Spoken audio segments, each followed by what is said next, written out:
right, what's up, everybody? Welcome to the party. It's Friday. Woo! Ric Flair, where you at? Woo! All right, it's Friday, May 8th, 2026. Welcome, y'all, to Simply Cyber's daily cyber threat brief podcast. As always, I am your host, Dr. Gerald Auger, coming to you live from the Buffer Auger Flow Studios here in the Low Country. It's episode 1128, and over the next hour, me, you, and the entire Simply Cyber community are going to be absolutely eviscerating the top cybersecurity news stories of the day, ripping the top off, going deep down in the well of the story, getting the surface level, what's new and what's going on, as well as getting additional insights and value. So if you're looking to level up as a practitioner, give back as a contributor, or just be part of a sick community that's doing it right, you're in the right place. So get your coffee, get comfortable. We got a great show for you. Let's go.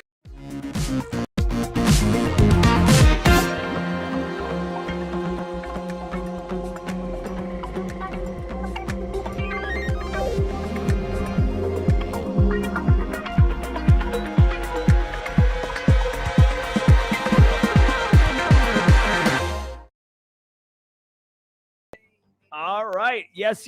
How we all doing, everybody? I hope everyone's having a great Friday. Yesterday's episode of Simply Cyber Firesides with Matt Brown was an absolute heater. So if you missed that one and you want to learn about hardware hacking, penetration testing on IoT embedded devices, it was just amazing. Awesome interview. Go check it out. I think you'll really enjoy it. It is Friday, everybody, so we got a bunch of things going on. Of course, we're going to be going through 8 cyber stories of the day, maybe a bonus story. It looks like I'm getting this right now. Hold on, let me do my guy on the street thing. Yes, it's coming in from the field reporter, DJ Bisek, confirming that AWS data centers in Virginia are running hot, and there is data center outages. We'll be reporting live from the scene, quote unquote, live from the scene, later on in the episode, potentially, as CISO series stories are typically not that piping hot fresh. They're more like the bread in the aisles of the grocery store as opposed to the bakery section if you're picking up what I'm putting down. Now, of the 8 stories, do you know how many I've researched and prepped for? I'll give you a hint. 0. Ain't nobody got time for that. That's right. I give it raw. This is the only, listen, I did some research on this the other day. This is the only cybersecurity news podcast that exists, that gives you practitioner insights, context live, and allows you to talk back to the show. So we are one of one in that capacity. So I don't research or prep because I got 20 years of knowledge. I got a lot of hot takes, and where I have gaps or weaknesses, because nobody knows everything in cybersecurity. Believe that. There's a ton I don't know. I am fortunate to have you, the Simply Cyber community, with all of our complementary skill sets. So no matter what the story is, it doesn't matter, because we are going to derive value from it. Now, every episode of the Daily Cyber Threat Brief is worth half a CPE. We're doing the, I'm doing the infrastructure change from 1 to 3 p.m. today. Got a maintenance window. Oh my God, what a nerd doing maintenance windows, guy. Just YOLO it and prod. Nope. If you're gonna preach about the right way to do things, you've got to do them yourself, or you're an absolute hypocrite. So I will be, I've been sending out emails to folks 1 to 3 p.m. doing the infrastructure changeover. The Simply Cyber website's going to have a fresh and so clean look today, and then we'll be able to get the CPE capability implemented. So hopefully that will be in place for next week. But for now, say what's up in chat, grab a screenshot. Happy Mother's Day to all the mothers. Yeah, exactly. Happy Mother's Day to all the mothers. Say what's up in chat, grab a screenshot. That is your evidence that you are here. Now, if you're here for the first time, what's up, my friend? Holla. Welcome to the party, pal. Holla. Welcome to the party, pal. We have a little thing we like to do here for our first timers. Drop a hashtag first timer in chat. Hashtag first timer in chat. We love our first timers. We have a special sound effect. We have a special emote. We've got all the special things for everyone here, so you can be recognized. Hold on one second. I got to do something here really quickly. Copy invite link. Update calendar invite. Add the location. Bruh, chop. There we go. Get Jessica Hyde in here for the cyber career hotline. That's going to be nice. All right. So if you guys see some first timers, holler at me. Let me know. And we can welcome them. What do you do if you're a first timer? If you're listening right now and you're a first timer, if you're on LinkedIn, if you're on YouTube, what's up? Drop a hashtag first timer in the chat. Just get your fingers on the keyboard, shift 3, FIRSTTIMER, enter, and then watch it rain good vibes. Now, every day of the week here at Simply Cyber's Daily Cyber Threat Brief has a special segment, and Fridays is reserved for James McQuiggan at 35,000 feet, dad jokes of the week. Now, James, very similar to Dan Reardon's haircut fish with his memes of the week on Thursday, James always makes his jokes very topical, very relevant to the now. You're not getting evergreen dad jokes. Nope. And this week, it's Mother's Day weekend. James has got Mother's Day jokes. I don't look at the jokes ahead of time, again, so you get my initial reaction. I am literally a consumer of the show. I just happen to be also the host of the show. I love this show. I love where it goes. I love seeing what happens. So stay tuned for the mid-roll when James McQuiggan is going to absolutely delight us. And then finally, guys, as if the value train wasn't already amazeballs, at 9 a.m. Eastern, we do another show. It's kind of a hidden gem called Cyber Career Hotline. So if you've got any questions around cyber career certifications, job market, tooling, home labs, anything, stay tuned for that. On Fridays, we do a panel. We're going to have a digital forensics, very seasoned expert today. So if you have a question around that space, now would be the day to do it. Every single day or every single episode of the Daily Cyber Threat Brief is sponsored. Thank you very much, sponsors, for enabling me to bring this show, this SANS Podcast of the Year award-winning show, I might add. Oh my, did he just go there? Oh, he went there. That just happened, right? Starting with Flare Cyber Threat Intelligence Platform. Flare Cyber Threat Intelligence Platform is sick. If you want to know what dark web threat actors are planning, if you want to know endpoints and users that are compromised in your environment that your tooling missed, Flare's Cyber Threat Intelligence Platform can assist with that. Flare's team goes out on the dark web, sock puppet accounts, impersonating things. They data mine all of that forum, all of that Telegram channel traffic, bring it back, make it very, very queryable for your organization, VIPs, end users. And basically, you can find out if you've got a big problem in your environment. Find out before bad actually happens, right? This isn't 1995 where like push key, go boom. Threat actors plan, they do recon, they get inside, and then they execute. Get in line and stop bad from happening with Flare. Right now, you can check out Flare's Cyber Threat Intelligence Platform for free. Yes, free for 2 weeks, which is plenty of time to test the platform. All you have to do is go to simplycyber.io/flare, simplycyber.io/flare, and you can put in your information and get a 2-week free trial. They will have to verify your identity first because this is too powerful for a threat actor. This would be like a threat actor, Cadillac package for beginning to commit crime if they let them in there.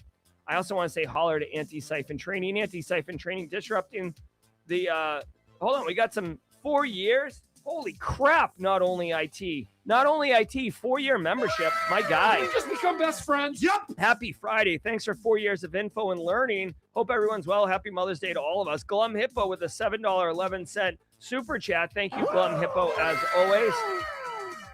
All right. Wow. Okay. So Anti-Siphon Training. Oh, yeah. Aleth Dennis has got an anti-cast coming up this Wednesday. Guys, I'll drop a link to this in chat. I've told you, Aleth Dennis is the social engineering practitioner's social engineer. She is awesome as a human and as a professional. If you want to learn, the fact that you can learn from her for $0 is insane. Go to Anti-Siphon Training. I dropped a link in chat. Register for this webcast next week and learn how to build a bulletproof pretext. I might add, as a defender, you can study these techniques to learn when someone is selling you a pretext. Oh my God, the value train keeps on going. Big fan of Elise Dennis. She's just great. Really, really big fan of hers. You want to know what else I'm a big fan of? ThreatLocker's application deny by default security platform. Application deny by default or allow only listing is a very difficult problem to solve. ThreatLocker has done it and they've scaled it. Many enterprises, including JetBlue, is using ThreatLocker to basically protect themselves from malware that's running for the first time ever. They do it on the endpoint, and now they do it in the cloud. This product is legit, yo. And I got to tell you, when ThreatLocker IPOs, because they're going to go public soon, I would imagine, you watch this thing explode, I guarantee you. Not financial advice. I'm just saying, usually if a product's not good, it doesn't get a lot of customers and financial support and everything, right? So the health of the company financially is an indicator of how good it is as a product. I'm telling you, I've looked at this product. It's great. I know people that use it. They love it. Let's hear from ThreatLocker. And then I didn't see any first timers in chat, but for all you long timers, we're going to rip the top off and just light this candle. I want to give some love to the Daily Cyber Threat Brief sponsor, ThreatLocker. Do zero-day exploits and supply chain attacks keep you up at night? Well, worry no more. You can harden your security with ThreatLocker. Worldwide, companies like JetBlue trust ThreatLocker to secure their data and keep their business operations flying high. ThreatLocker takes a deny-by-default approach to cybersecurity and provides a full audit of every action allowed or blocked for risk management and compliance. Onboarding and operation is fully supported by their US-based Cyber Heroes support team. Get a free 30-day trial and learn more about how ThreatLocker can help prevent ransomware and ensure compliance. Visit threatlocker.com/dailycyber.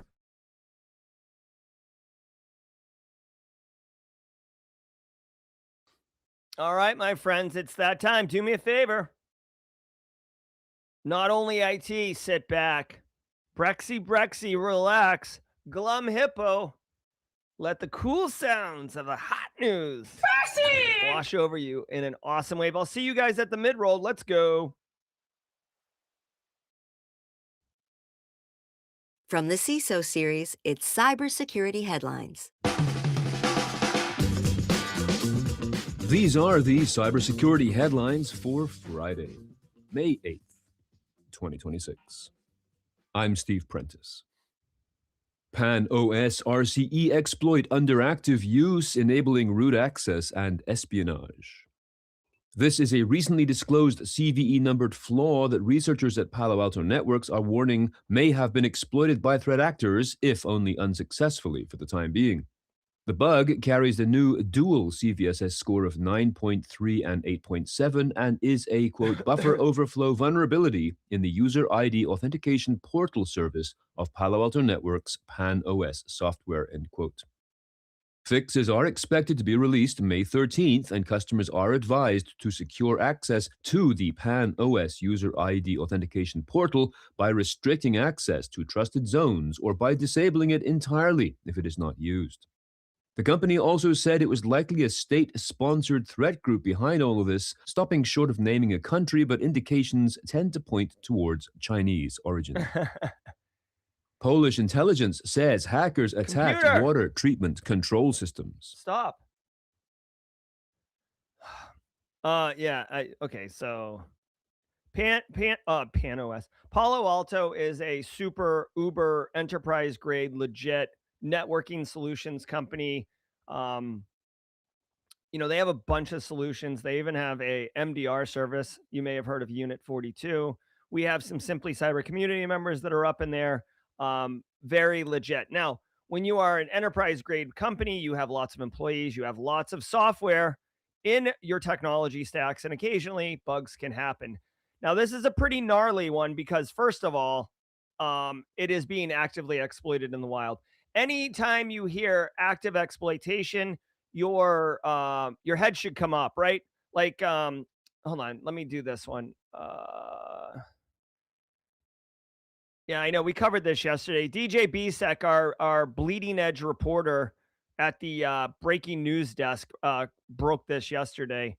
Again, I have a call with CISO Series next Tuesday. We're exploring, community curated news stories. But what I want to show you is Leonardo DiCaprio And I'm spelling this out so people who are watching on replay, not replay, audio only, because you can catch this show on Spotify and Apple Podcast. This is a meme, right, of Leonardo DiCaprio from Django Unchained, where he's like, "At first you had my curiosity, but now you have my attention," right? So that's the meme I'm looking at right now. This is what you should think of as a cybersecurity professional.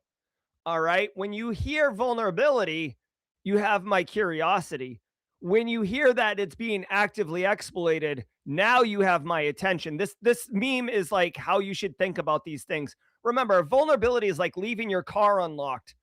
Your car's not robbed just because it's unlocked. But when you hear that there's an active burglaring going on, like Bilbo Baggins, in your neighborhood, well, that's active exploitation. You have my attention. Okay. So always think about it this way. Now, Palo Alto, not only is it super legit, the Pan OS is the operating system that interfaces to the network solution stack.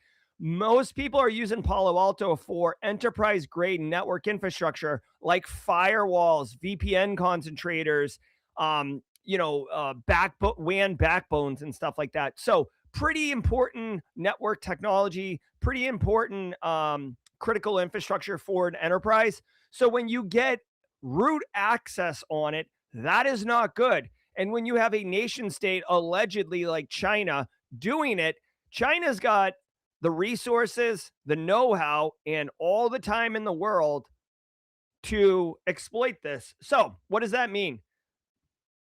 That means, number one, I don't care if you're a small business that makes milkshakes and you just, for some reason, you have a Palo Alto network device, or you are Microsoft. You've got to patch it, okay? First of all, you got to patch it. Second of all, you really got to go threat hunting to see if this is a problem. They do have some remediation stuff in here. What's bananas to me is that it is a buffer overflow attack, okay, or buffer overflow vulnerability, also essentially a buffer overflow attack. And I've heard some people say in the past couple years, I'm not going to name names, but one specific time I remember someone saying, "Oh, like buffer overflow attacks are, not relevant in, modern times. No one does buffer overflows. I'm an offensive security professional. Nobody does buffer overflows." Well, I got news for you. Buffer overflows are very much real and very much being exploited by some of the most skilled practitioners, advanced persistent threats in the world, nation state military grade people. Now, Palo Alto's user ID authentication portal having the vulnerability is insane to me. Like literally, the buffer overflow can happen through the login portal. My guy, that is something that has to get caught during QA testing. But anyways, the TLDR is whenever you can do a buffer overflow, for those who are not familiar with it, when you do a buffer overflow, you're basically able to control the instruction pointer and be able to write. Typically, you can. Okay, I'm gonna go a little deep on this one, but for the most part, most people don't need to know this. All you got to know is the outcome. When you run something on a computer, it has to allocate memory. It allocates this big chunk of memory, and it has memory addresses. Okay, and then it loads and it runs down the process that you're doing. Well, when you do a buffer overflow, you're able to run past the allocated frame of where the memory is, and then you can get down here, which is in like overflowed over the stack. Okay. Now, when you're down there, if you can control it, you can write your own memory app, control the instruction pointer to go somewhere else. So a classic buffer overflow is you have it go down and then you tell the instruction pointer to go back up into that variable space where you write your own shell code. Okay, and then basically it's game over because now the computer is executing the instructions of the shell code that you've stuck in that buffer. Okay, again, the TLDR is you take control of the processor's execution and start having it execute its own things. In this case, you can see here that it's allowing them to execute arbitrary code. Of course, arbitrary code is your shell code. All right. Let's see.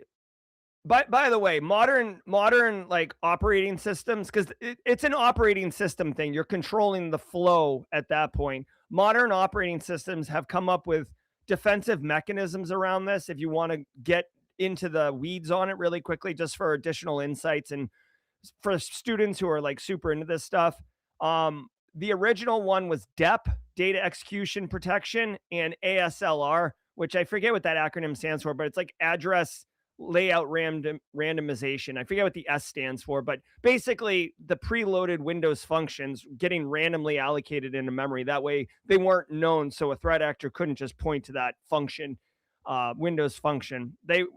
Folks were able to get around that, and now you can look for a control flow guard, or CFG, was kind of the next thing. And if you want to be an attacker, look for ROP, which is return-oriented programming, and JOP, which is job-oriented programming, or jump-oriented program. Okay, so getting back to Palo Alto's Hot Mess Express here. The issue came out Wednesday. Today's Friday, so you've been riding dirty for 2 days now. Hopefully, I feel like Palo Alto as an enterprise-grade solution, small companies aren't buying Palo Alto. Enterprise companies with dedicated networking teams are buying Palo Alto, which means Palo Alto very likely reached out and communicated to these individual customers on this problem. So chances are, if you have PA, you're already aware of this. You're not getting it from me.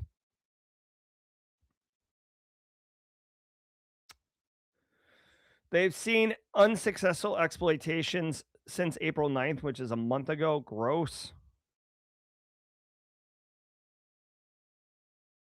Yeah, once they get in there, it's game. I mean, they do persistence and additional payloads, right? That's a standard practice. All right. You may have a big problem on your hands, okay? So if you're running Palo Alto, definitely want to spend, I would say, at least half an hour trying to figure out if you were compromised by this issue. So you want to run two things in parallel. When it's a story like this, I don't care if it's Palo Alto, Cisco, Aruba, Microsoft, your EDR solution, it doesn't matter. When you have an enterprise grade tool or solution in your environment and a story like this breaks, what you need to do, here's the playbook. You got two parallel lines running. One, well, first of all, you got to qualify. Does this affect us? Yes or no? But then if yes, the qualified lines is getting it patched as soon as possible and making sure that, you're doing it in a appropriate, responsible way for your business environment. And then two, threat hunting and confirming or verifying whether or not you were compromised or exploited in that window. And if you are, you got to kick off IR. DJ BSEC is reporting that the first patch is supposed to be by the 15th of May, and there are mitigations until this patch becomes available. So you guys got a week of riding dirty. Put those recommendations in, the mitigations in place. Wow. You can go now, computer. The country's internal security agency, ABW, said water treatment stations in 6 towns were targeted last year, with attackers gaining access in some cases to industrial control systems, posing a direct risk to the continuity of water supply operations. While not identifying any specific groups, the agency acknowledged intensified hostile cyber activity from the Russian Federation. Ivanti warns. All right, Polish intel warns hackers attack. All right, so dude, the Russians. It's the Russians. Was that in Red Dawn, the 1984 one with Patrick Swayze? I feel like there's a line in there where they scream the Russians. By the way, did not see the reboot of Red Dawn that had Helmsworth. If anybody has a thought in chat on whether or not the reboot of Red Dawn was good or not, let me know. Also, yesterday, I said that Sneakers, the movie Sneakers, which is a classic cybersecurity movie, needed to be rebooted. Daniel Lowry almost lost his mind. So there's a hot take for everybody, too. All right, so the Polish are reporting that Russia is attacking industrial control systems. Russia's playbook has always been pretty good at attacking critical infrastructure to disrupt it. Right. And famously, they've done it to Ukraine a couple times with their energy sector. You don't want to mess with water, guys. Okay, I know that Justin Gold still has like 1,000-yard stare from working in water, but dude, water is important. Like if we don't have water as humans, things collapse pretty quickly, right? Like if you got up this morning, couldn't flush the toilet or turn on your sink, you ever had pipes freeze in your house? It's a bit unnerving, right? You're like, oh my God, this is becoming an immediate issue. So what is happening here? It seems like Russia's just, kind of cyber terrorizing Poland more than anything. Poland is, I would assume the reason that they're doing it is because, yeah, Poland's became a major logistics hub for Western military aid to Ukraine. So, basically you've become a friend of someone we're attacking. So now we're going to um, disrupt you in order to make it painful for you to want to continue. It's no different. Okay. Imagine, if you will, this is like the most stupid analogy ever, but imagine, because this happened in college, right? Like imagine that you're squaring up with someone. You're gonna fight someone at a bar. Okay, just hypothetically speaking, you're gonna fight someone at a bar, but then his buddy over here, like you're dealing with this guy, but his buddy over here is getting a little froggy, right? And you're like, okay, and he's like, starting to circle, right? Now this guy's a problem because he's helping him, right? So imagine you just like kind of give that guy a little backhand action, right? That guy right here, this guy doesn't want any of the fight. This guy's the one who's had too many Coors Lights and has an issue. This guy's just protecting his buddy. But this guy right here, he's add a little bit of pain, little backhand, right? That's what Russia's essentially doing to Poland, wanting like basically trying to get Poland to not want, like what's more painful, having your wastewater treatment shut down and being able to help Ukraine, or being left alone but also leaving Ukraine alone? That's the decision that Russia is trying to do right now, okay? All right, Marcus Kyler pointing out how easy the job is up here. All I got to do, Marcus, is spit obvious facts. Water's important. News at 11. I'm joking. I love Marcus Kyler, your digital pastor. It just, he at Simply CyberCon 2025, he made a light ribbing during his talk that I always bring up. All right, let's see. Several water facility incidents are linked to a Russian hacktivist group that posted propaganda videos of the intrusion online. All right, so here's the deal, guys. Number one, this is cyber terrorism. If you're looking for cyber terrorism examples, this is one. They are literally causing, chaos and disruption for Poland. That's essentially what it is. Okay, hacktivists are going to hacktivist, right? Let's see. Holy crap. Poland's incident response team has recorded 40,000 reports. I don't know. Hey, the pain, is the pain in chat? He wants to move to Europe. It sounds like Poland might be hiring Jeepers, man. All right. A lot of espionage going on in Russia and Belarus as well. All right. It says Poland's responded with arrest, expulsions, and diplomatic measures. Sure. But the thing is, you can attack over the internet. So I don't know how, like, Russia's not going to volunteer hacktivists that are operating inside Russia's borders to Poland for doing crimes against Poland, because it helps Russia's cause, right?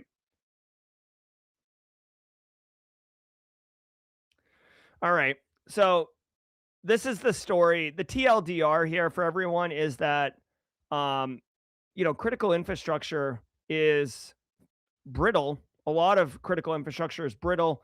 And you have to be prepared to continue to operate even when you're suffering attacks. Now, the intrusions likely were through crappy access control mechanisms. Make sure you tighten up the access control. If you're interested in learning more about industrial control systems and OT and protecting them, I would suggest ICS Village. That's a great place. And Mike Holcomb, HOLCOMB on YouTube.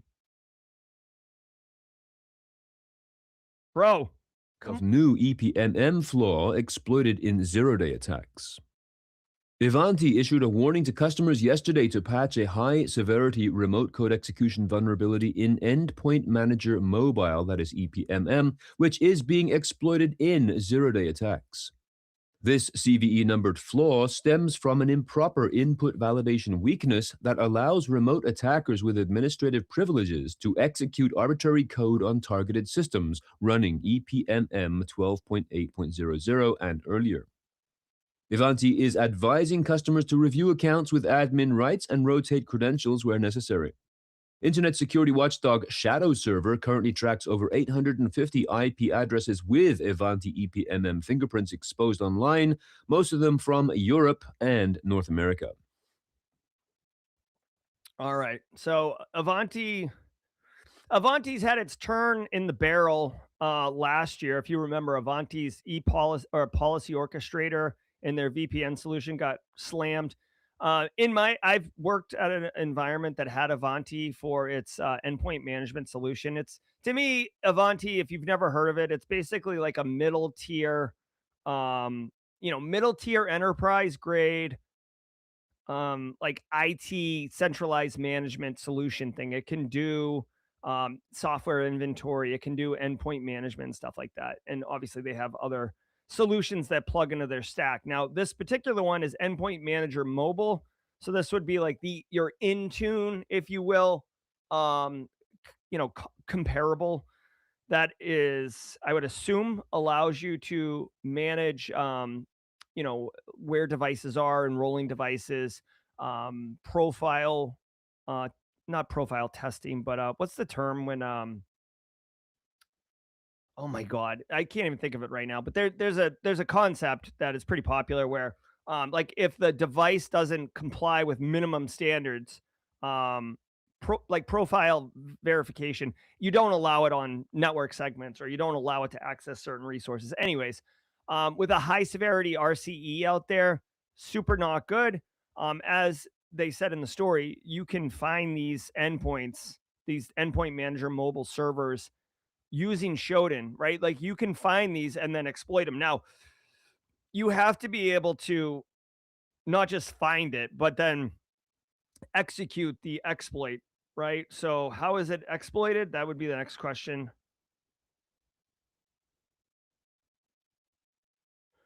Okay.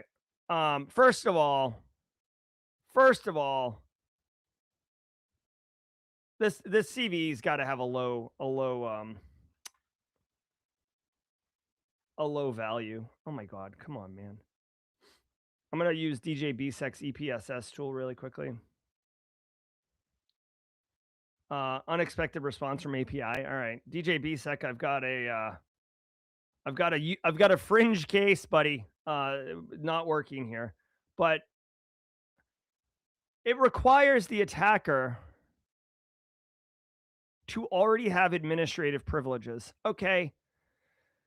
All right, guys. So here's the thing. Remote code execution of an internet-facing asset is bad, real bad, when it's a security tool that manages your mobile endpoint deployment.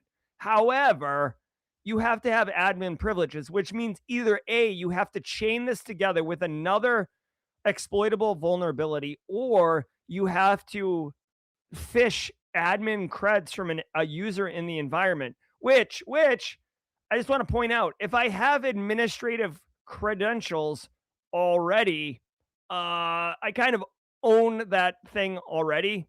Now, this remote code execution may allow you to take over the server operating system underneath the endpoint manager mobile application platform, right? Because that platform's got to be hosted on hardware somewhere, and the hardware has to have an operating system. So it could be worse, but dude, you already have admin creds on this box. So if you're doing a decent job of cybersecurity, then your IT admins are not using crappy passwords. It likely has multi-factor authentication on it. It better have multi-factor authentication on it. So you do have a kind of a window of opportunity to get this sorted out before it becomes exploited. I just want to point out, this is what defense in depth is. Like if you've heard the term defense in depth, or you haven't thought about it in a minute and you were looking for a concrete example, this is it. So if someone has admin privileges, they can exploit this thing. But if you make sure that you use good credentials, if you make sure you have MFA, then you'll be all right. Okay. Quick shout out, get your Kool-Aid man ready. It is EPMM that's exploitable, not EPMD, because they're rock solid. By the way, EPMD is like one of the OG modern hip hop grandfathers, right? Like they kind of brought onto the scene. Same with like Eric B and Rakim. They were around at that time. Let's see. Plus, dude, okay, so Shadow Server says 850 IP addresses. Now that's 850 businesses, right? So I'm not downplaying the impact, but this isn't like 3 million businesses. This isn't, widespread. Everybody's going out of their mind today. Now, most people are in Europe that are vulnerable to this. They do mention if you are exploited, rotate your admin credentials, of course, because your creds are already compromised. It may be worth spending 15 minutes today just looking at your authentication logs today, just really quick, and looking for any admins that logged into the Ivanti EPMM platform and just see if there's any unusual logins, okay? DoD contractors' API flaw exposed military data. User records and military training materials were exposed through API endpoints that lacked meaningful authorization checks, according to a report from Strix, STRIX, an open source autonomous security testing project. The platform at the center of this is called Schemata, that is SCHEMATA. It is an AI-powered virtual training platform used in military and defense settings. According to Strix, quote, an ordinary low-privilege account was able to access data across multiple tenants, including user listings, organization records, course information, training metadata, and direct links to documents hosted on the Schemata's Amazon Web Services instances, end quote. The exposed information included names, email addresses, enrollment details, and the military bases where U.S. service members were stationed. All right. So, I mean, this has a little bit of additional concern simply because we are at I don't care how you define it. We're at war in the United States right now. So, your military service members having their locations doxxed is not good. Um, okay, so here's the deal. This is third party flaw. Like the DoD didn't do anything wrong. They're using some third party in order to provide training. This company captures a bunch of information like every other company, and because of an API flaw, threat actors were able to query that API and dump the information, including name, email, base assignment, course materials, etc. In my, I don't know, man. In my opinion, like, sure, I don't want names and emails and stuff to get dropped, but for the most part, like, I don't think that this is devastating, right? It's not like it's like their mission orders or national security secrets. Okay. What I do want to point out.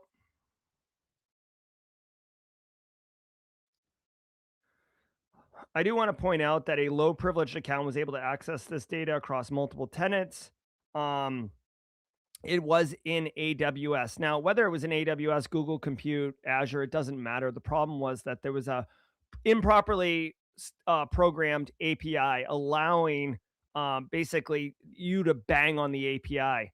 If you work in pen testing or you want to work in pen testing, understanding how to abuse APIs is definitely where you want to be focused. Also, Matt Brown, hardware hacking extraordinaire, yesterday said that, when he hacks on embedded devices and everything, only 10% of the time is he getting his hands on the devices and getting dirty. The other 90% is spent looking at the software. And a lot of times the hardware is interfacing with APIs with the company. And those APIs are oftentimes not really secured because, it's not really the web app. It's like, a different set of APIs. So there's a rich area of opportunity and vulnerabilities defined in there. Here's what I would say to you. If you work for a business that is a SaaS app, SaaSy, and you're using the APIs in any capacity, you're developing APIs in any capacity. And by the way, APIs are application programming interfaces. They're basically extendable functionality that allows anyone to query in and call that function in a controlled way back into your backend database. So think of it as like exposed functionality, okay?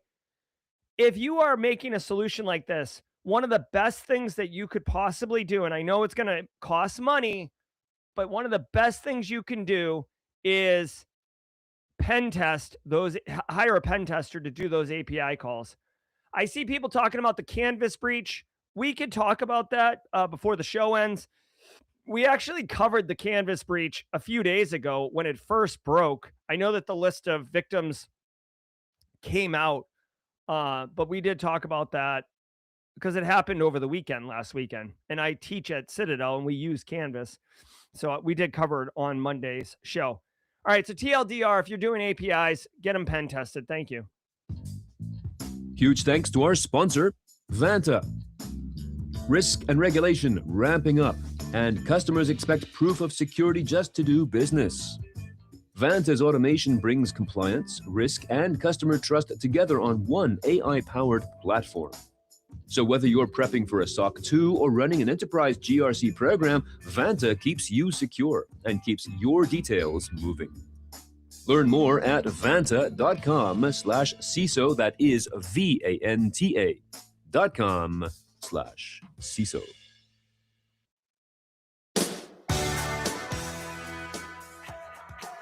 All right, guys. Hey, shout out to all you. Thank you very much for being here. I hope everybody's enjoying it. We got some lower numbers today, 330 in chat.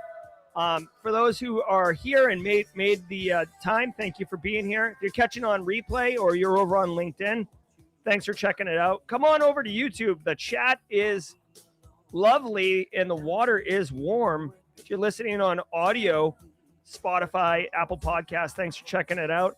I hope you are getting value. Thank you to the stream sponsors, ThreatLocker, Flare, and Anti-Siphon. Definitely appreciate them. Can't do it without them. Every single day of the week has a special segment. Fridays is James McQuiggan at 35,000 feet. Jokes of the week, dad jokes. Mother's Day weekend right here.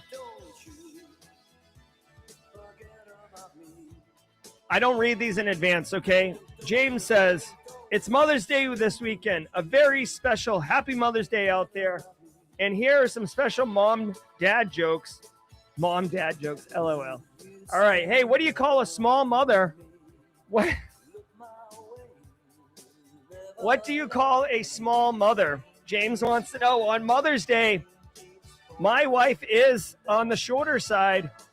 Do you know what we call a small mom here in the Low Country? A minimum. A minimum.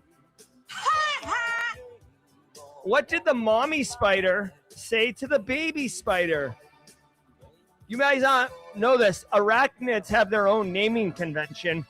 So what did the mommy spider say to the baby spider? You spend too much time on the web. You're going to get brain rot, too much time on the web. Oh, my God. Why is a computer so smart? Guys, do you know why computers are so smart? We're talking about AI taking over. Do you know why AI and computers are so smart? It's obvious. They listen to their motherboard. Okay. I do like the minimum joke. Shout out to all the moms in chat. I know there's a lot of mothers, grandmothers. Sometimes there's some moms who aren't biological moms, but they fill that maternal role. You get shout outs on Mother's Day too. All right. And just really quick, I feel like I have to do this because I don't want to besmirch my mom. It's not, my mom had an accident when I was 8 that, basically ended her life. So it's not like my mom just like went off the rails and, started traveling with fish or something and just like deuces to family responsibility. Okay. So my mom was a great mom while she was around. Okay. So that's why I had a network of moms. All right, let's go and finish strong, shall we? PyPI packages deliver Xi chatbot malware via APIs on Windows and Linux. Cybersecurity researchers at Kaspersky have discovered 3 packages on the Python package index at its PyPI repository that are, quote, designed to stealthily deliver a previously unknown malware family called Xi Chatbot, that is ZI Chatbot, on Windows and Linux systems, end quote. Unlike traditional malware, Xi Chatbot does not communicate with a dedicated command and control server, but instead uses a series of REST APIs from the public team chat app Zulip, Z-U-L-I-P, as its C2 infrastructure, end quote. The researchers also said that the dropper shares a 64% similarity to another dropper used by a Vietnam-aligned hacking group named Ocean Lotus. Microsoft. Okay, so a couple things here. Obviously, not obvious. Okay, so I always say like obviously, and then it's like immediately I say, well, it's not obvious. PyPI has been getting hand right the last year or so with malicious software resulting in supply chain attacks. Okay, so be aware that if you're using PyPI at this point, you should absolutely have been talking to people who are developers in your environment, and they should know about PyPI and being wary of it. Now, this particular package is interesting because modern malware has C2 or command and control. It's the way that like the threat actor interfaces with compromised assets. Okay. Now, normally, C2 can happen a bunch of different ways, okay? A C2 server, which is a really traditional way, but anything that can go out can happen, okay? So C2 can be done over Telegram, C2 can be done over Twitter, C2 can happen anyway, okay? This one is using, by the way, we've even seen C2 using blockchain, so get the crypto people out of the woodworks. This one's using a series of REST APIs from a public team chat app called Zulip. All right. Like unusual, but not innovative or groundbreaking. Okay. Because public team chat, like I said, you can use Telegram, you can use Twitter or X. All right. Carefully plan and execute a supply chain attack. Of course, this is the indicator that it's nation state, in my opinion, not a financially motivated cyber threat actor. The packages have been taken down, so this is more of a modem. Post-mortem. By the way, that was me trying to do modem sound effects. All right, the malicious code extracts a DLL dropper and writes it to disk. Let's see. It uses auto run for persistence. And then it deletes, and then it cleans up behind itself. So even if you try to go threat hunting and look for this deliverable, look for this binary on your workstation, it wouldn't exist because it cleans itself up and deletes it. All right. They think it's Vietnamese because it's got 64% of similar code base. Sure. And now they go into the history of this particular threat actor, which doesn't do anything for us today.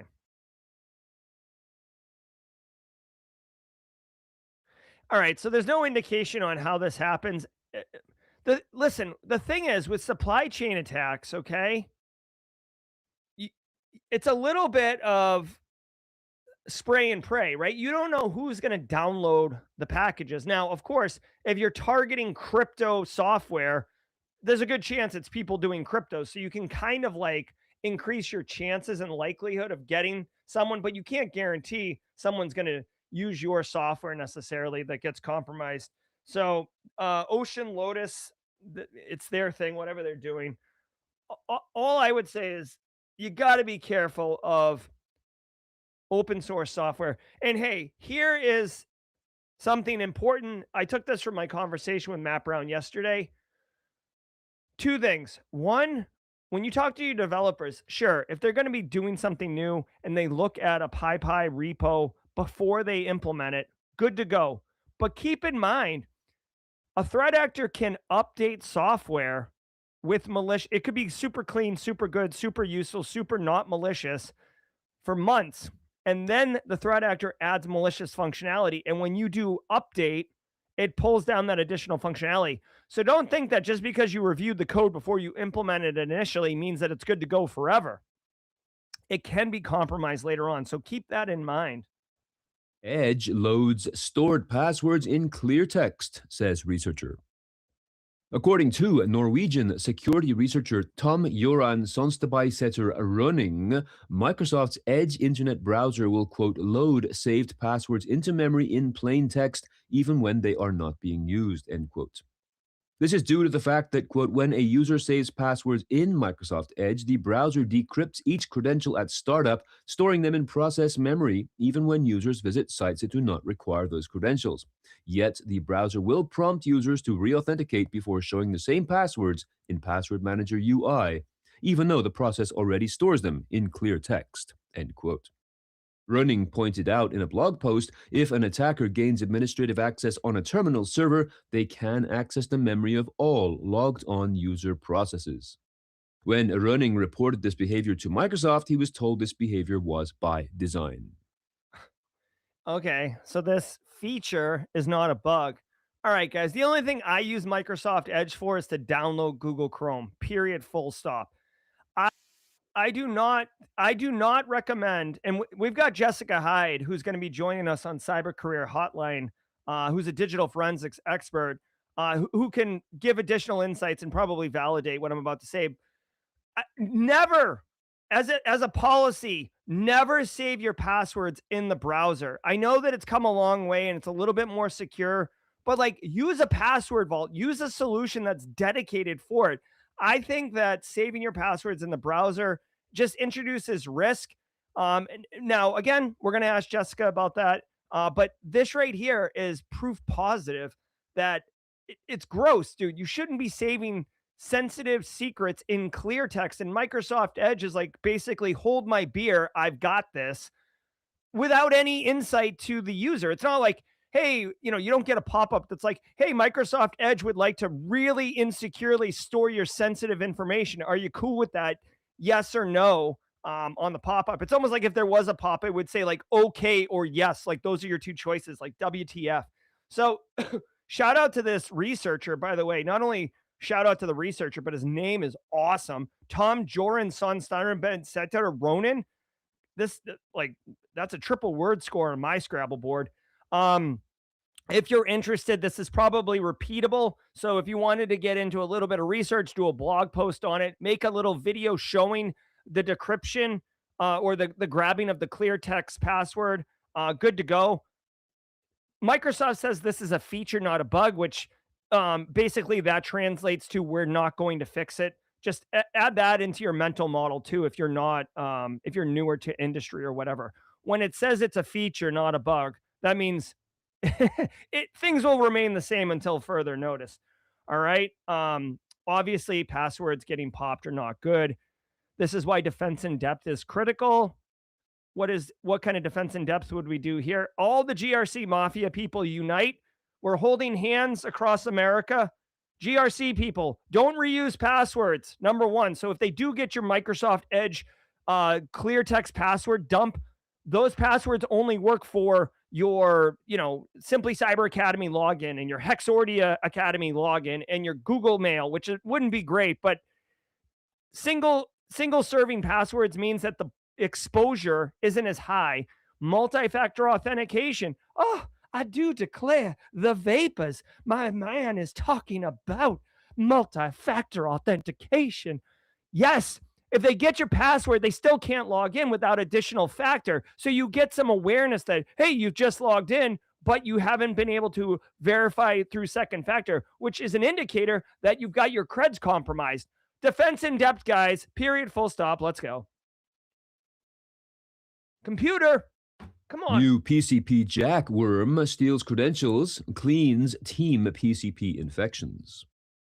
A new malware framework called PCPJack is, quote, stealing credentials from exposed cloud infrastructure while actively removing the team PCP's access to the systems, end quote. It targets services such as Docker, Kubernetes, Redis, MongoDB, RayML, and vulnerable web applications by moving laterally on the network. According to Sentinel Labs, PCPJack is designed for large-scale credential theft in order to leverage financial fraud, spam operations, credential resale, or extortion. Sentinel Labs also believes that PCPJack may have been developed by a former Team PCP affiliate or member who started their own operation. Oh, all right. Hey, man, AI is allowing one-person businesses to go wide. A very enterprising Team PCP threat actor starts his own and calls it PCPJack. Very cool. Just really quickly, when I was workshopping names for the nerd show that I'm working on, we have to come up with a new name because Nerdpocalypse and Nerdy by Nature are going to get me sued, according to my lawyer. I did want to call it like the movie Free Jack. I think it was called Free Jack with Emilio Estevez or something like that. Anyways, a very throwback to the 90s. PCPJack is stealing creds from exposed cloud infrastructure. Guys, if you are running cloud, you absolutely should be testing it. It's internet facing a lot of times. Docker, Kubernetes, MongoDB, which I haven't heard Mongo in a minute. For a minute, when Mongo first came out, it was getting exploited all over the place. Let's see here. All right, what are we doing here? It doesn't matter that PCPJack is developed by a person who looks like they were affiliated with Team PCP. That doesn't matter for you as a practitioner to defend your own organization. You're like, whatever. What do we do about this? All right, it infects it with a shell script called Bootstrap. But how does an infection happen? That's the question. What's the exploit? Right. This is what happens once it gets in. But again, if you can break the chain at the beginning, that's better. All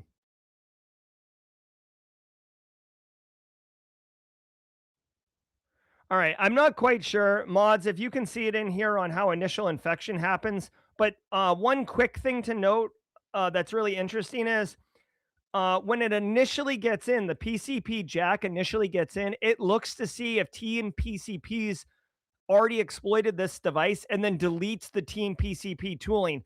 This is, threat actors fighting each other. Basically, PCPJack is trying to rob a corner store. And if the corner store is already under protection by Team PCP, PCPJack kicks them out first. This is crazy. You don't see this very often, but it is not unheard of. World Password Day passes into potential obscurity. Yesterday was World Password Day. An article from Security Magazine argues that it might be the last, and recognizing the day might actually signal the beginning of the end for traditional passwords. Cybersecurity leaders interviewed in the piece say passwords echo a common refrain that they remain one of the weakest points in digital security because people often reuse them, share them, or fall victim to increasingly sophisticated AI-driven phishing attacks. Experts from companies such as Orca Security, AppFire, Improvata, and Ping Identify used the day to confirm the future lies in passwordless authentication using biometrics, passkeys, trusted devices, and cryptographic identity systems. Remember? All right. Hey, listen, for the sake of time, I'm just going to speed run this story. World Password Day was yesterday. Nobody cared. Guess what? This is great. You might look at this as like, oh no, don't cry for me, Argentina. But in reality, this is a signal that we are getting away from passwords. If you haven't been paying attention or you didn't take inventory of this, Microsoft has been on an absolute heater for the last 10 years trying to get rid of passwords. Windows Hello, all the different formats to verify, thumbs for biometric, face for biometric, oh my God, passkeys, right? Me and Ryan did a video on passkeys. Passwords suck. People reuse passwords. They're difficult to remember. People write them on sticky notes. People share them. People give crappy passwords. They're easy to guess. They get involved in data dumps. We are trying to get away from passwords. Also, by the way, I want to point out, I'd rather passwords die than we change the nomenclature to be called passphrases. but I have been long on the side of the fence that we need to start normalizing pass phrases, because pass phrases are easy to remember. They're wicked long, and they're not going to be reused typically, although it is not uncommon to reuse them. But passwords are dying. Sweet. Like, I'll be the first one to grab a shovel and start throwing dirt on the coffin of passwords in the graveyard. Not to get wicked dark or anything, but like, yeah, kill all the passwords. They've been listen, you know those like little burrs, like if you went walking through a field, it happens more in New England than anywhere else, but like, those like burr things that stick to your clothes or whatever. Passwords have been like a burr underneath a saddle of cybersecurity professionals for years. Yeah, we want you to use a password because it helps protect access to resources that you have to be authorized and authenticated into to access. But for the most part, especially today, like today, 2026, threat actors aren't hacking in, they're logging in, because passwords are easy to get a hold of, compromise, reset, all the things. Passwords, like I said, man, I'll be the first one to grab a shovel and throw dirt on the coffin. All right, guys. Hold on, we got pivot. Hold on, here we go. Computer, play music, man. Why are you always doing this to me when I'm live? All right. You'll have to excuse me while I talk to my computer. I'm gonna have to give this computer a name. It's taken on a persona. All right, guys. Hey, it's been Daily Cyber Threat Brief Podcast. This was May 8th, episode 1128. We absolutely slayed it. Thank you for being here. I hope everyone has a wonderful Friday. But wait, there's more. Stay tuned. We're going to be doing Cyber Career Hotline. On Fridays, we do a panel, which is even cooler. We're going to be bringing on Robert Wettstein, executive, CISO, tinkerer, all-around great guy, cybersecurity guy, and special guest Jessica Hyde, digital forensics expert, and an absolute delight. She was my guest on Firesides 2 weeks ago. We teased it out.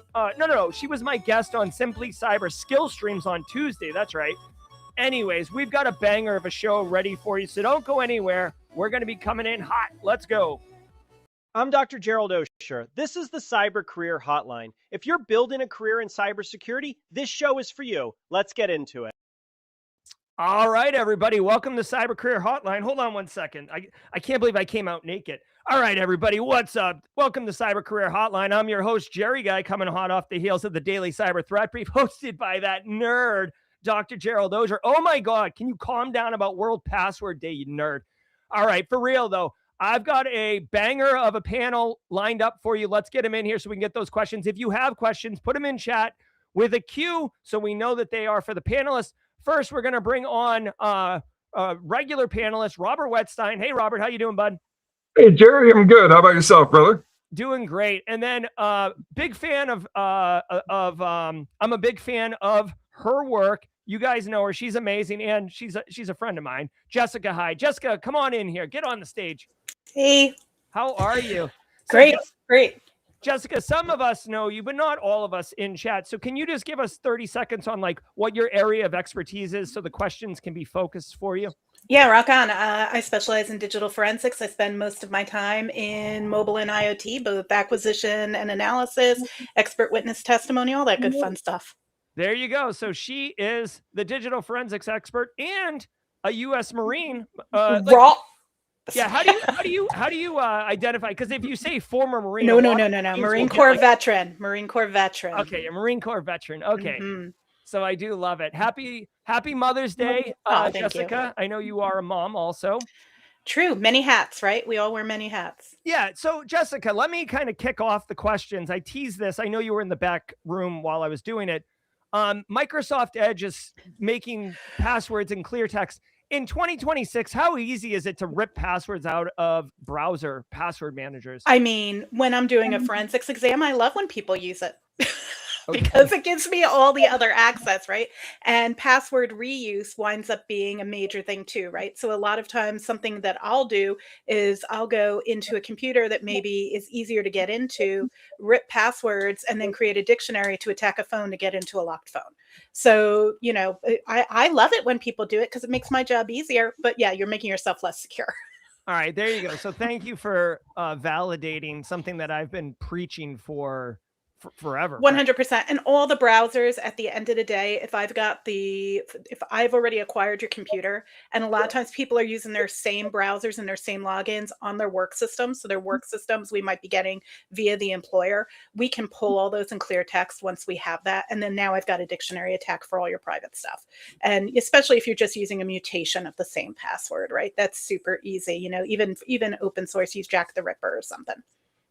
There you go, 100%. And it's so funny. I always like to tell my students at the Citadel, I'm like, you think you're clever, but like your password, it probably starts with a capital letter, 6 letters, 2 numbers, and an exclamation point. And like they'll be like, like I just did like a magic trick or something. It's we know you ended it in 1 exclamation point because you needed 2 numbers and 2 and like you were saying before, right? Like so we used to do like something you know and something you have. And nowadays we've moved to something you have and something you are. And that is so much better. I'm a big proponent of biometrics. I'm a big proponent of, we could go on and on and on about how people could be more secure with that. But I'm with you. Password is something that's very 1995. Why are we still doing that? Yeah, 100%. Question coming in from Chat Hall. If you have questions, put them in chat and I will grab them for the panelists. I'm happy to answer them if you ask me directly, but I do want to feature Robert and Jessica.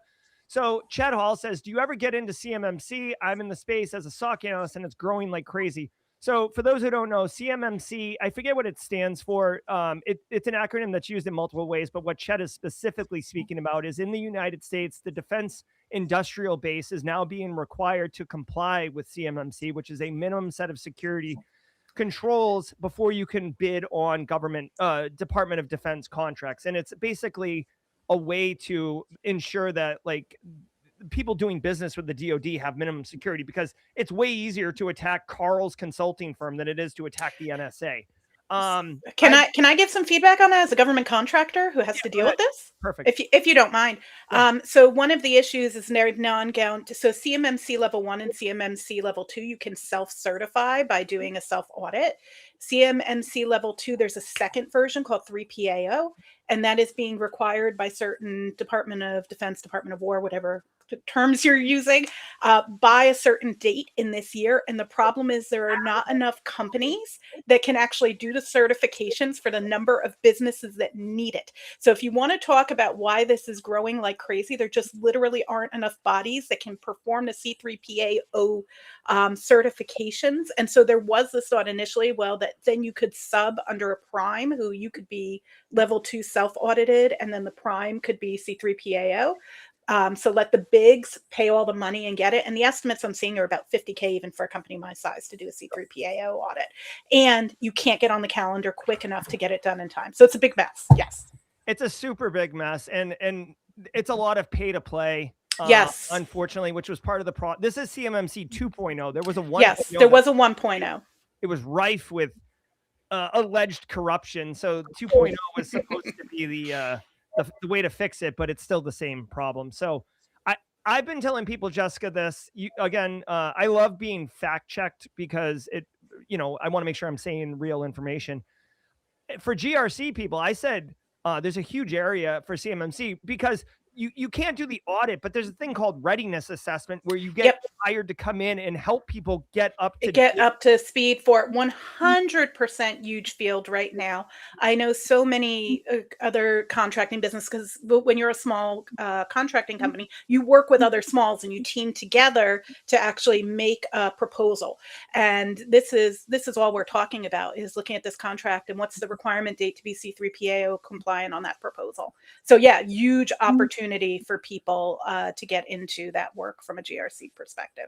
I love it. LeGrot providing some information. By the way, it's an acronym. Yep, November 10th, which, by the way, is the Marine Corps birthday. Hoorah, which is actually why I knew the date, but I didn't want to be that nerdy. So thank you for throwing that in, LeGrot. That is why I actually... and you know that because it's your birthday. I'd not to dox you, but I remember that. That's why I put it on stage, because I knew it was going to trigger you. All right. So we got... All right, so next question is coming in from Nick Dixon. Are there any recommended ebooks or courses to get digital forensic skills to possibly get an entry-level job in the field? does a typical day look like for you, Jessica? All right. So the number one thing I'm going to say to you is this website called DFIRDIVA, DFIRDIVA. That's Elon Wright's site. Best site because it has all the low and free cost training that there is. Free and low cost. I said that backwards. Silly me. Okay. Then I'm going to tell you about something that I've been building, which was we have a free virtual machine with all free and open source digital forensics tools. It's called Evanol VM. It's on my site. You can download that. Then the next thing you're going to do is you're going to go grab images, digital forensic images from CFREDS, Computer Forensics Reference Data Set. So basically learn, get familiar with tools, play with data. Now, that's like to learn. If you want to get a job, you're going to need to have what I love to call a demonstrative. That means you've got to demonstrate these skills. Luckily for you, it's pretty easy because there's so much research that needs to be done. There are so many unsupported apps. I spend my time playing in mobile. I have a free little course on how to do mobile testing. Take that, then go create test data, then do research on an application that isn't supported. There's like 6 million apps out there between Android and iOS. Maybe 1,000 are commercially supported. Go research it. Blog about it, write a script. There are some open source frameworks like iLeap and ALeap. You could write a Python script to go into there. And then now you've got a script, you've got research. Now people know you know how to deal with the unknowns. I can automate parsing things we know. What I need to have people to do is to deal with the unknowns. So that shows me how. Typical day. I am either imaging devices, hacking into devices, getting data off of devices, analyzing the data from the devices, writing reports, or explaining that stuff to attorneys or juries or judges, right? It's one of those 5 things. Or teaching, because I do teach. But those are the things I do every day. Where I am in that cycle and how many cases I'm simultaneously in that cycle on varies.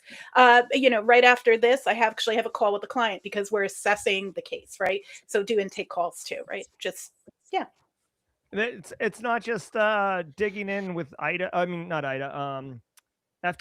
or autopsy. There's a lot more to it. There's way more to it. And digging into a lot of data structures, right? So at the end of the day, it's not just finding things in the file system. That's pretty basic and looking at Mac times. It's more of digging into nested data structures. So what's in a SQLite database, and then in the blob, there's a property list, and you un-NSKey archive it, and then you find the right key, and then that key has another binary IP list, and then you go into that key, and then where you find the data is actually in a protobuf.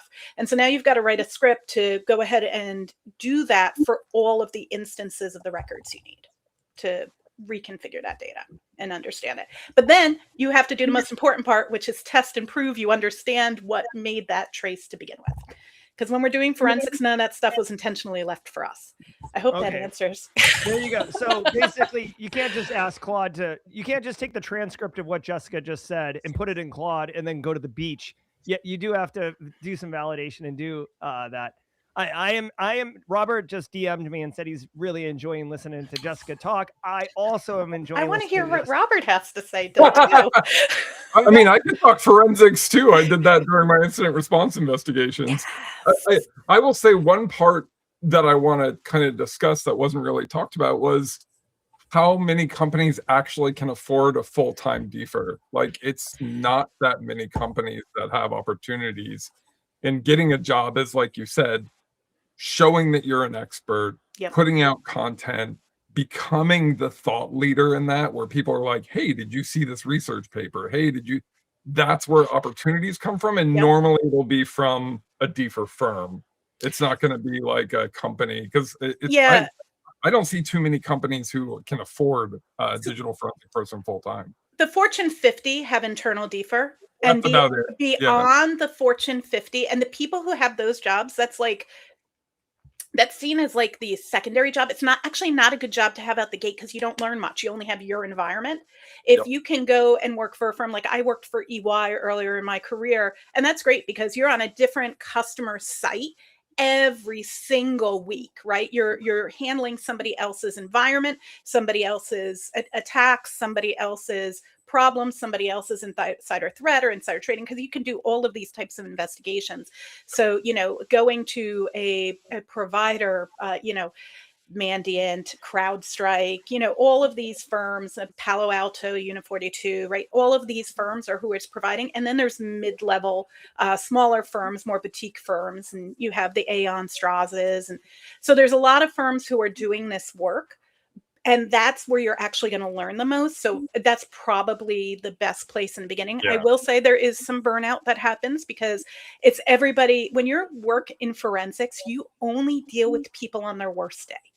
I don't care if you're in criminal defense, prosecution, or if you're in corporate. No matter what you're doing, you're dealing with somebody on their worst day. Their company just got hacked, or someone just stole millions of dollars from them. Someone's potentially going to jail for the rest of their life. Someone lost a loved one. Someone's been abused or harmed. Like, you're only dealing with people on their worst day. So the customer face and the professionalism you have to have in the times of dark and dank things, and the respect you have to have that your client is going through something horrific, is really paramount to being able to do that work too. So there's like a bizarre level of empathy and professionalism you need to portray. And just a great example is I was hired to go through somebody who had taken their own lives laptop to do digital forensics, because the family wanted to understand. That is a hard job. I have a hot take on this. Yeah, please. I have a hot take, and I've actually been contemplating, should I write about this or not?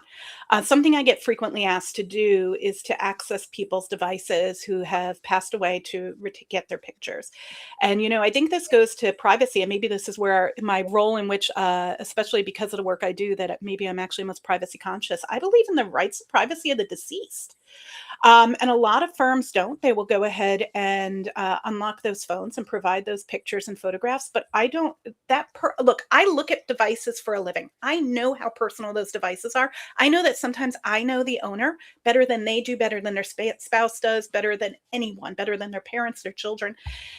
And I know that stuff is highly personal, and that's a really large part of my ethics, is not going beyond the scope of my examination requirements, as well as not sharing or disclosing that information. And I really think that there is a such thing as a legacy contact. If you have somebody who you want to have access to your device data afterwards, set them up as a legacy contact. But otherwise, personally, from an ethics perspective, I personally believe in the rights of privacy of the deceased. Yep, I told them very specifically, I will provide you passwords to gain access to bank accounts and other critical things that you need to survive. I will not provide you history logging or any of the notes or anything on there. Right. There's no reason that they need their browser history, and photos is a big one, right? You don't know what that relationship was. And people's pictures are extraordinarily private. I've got a poll running right now on the chat on whether or not would you hack a phone of a deceased person to get the pics for the family, yes or no. So we'll get. I'm really curious. Thank you. Get real-time polling. We've got about 250 people here with us right now, so we should get a pretty good, like kind of vibe on what the deal is. All right, we got some questions coming in. Lazaro. Oh wait, hold on. Robert. JT Gorman's got 2 years of help desk Sec Plus. Can they land a SOC analyst interview? And for bonus, what are your thoughts on AWS solution architect cert? And you can give your opinion on that, but also frame it within the context of helping him or her land a SOC analyst role. Yeah. So the biggest thing for entry-level roles or even SOC roles is that there are thousands of people going for it. So build some relationships, connect with some people, really put yourself out there, and exactly what Jessica was talking about, start putting stuff out there in content and kind of becoming that thought expert. The 2 years help desk is invaluable.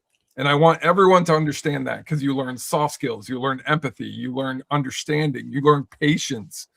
Those skills later in life, if you're doing digital forensics, if you're doing incident response like I've done for many years, they're critical in your success, because a lot of your job is kind of taking a step down and kind of calming down for a moment.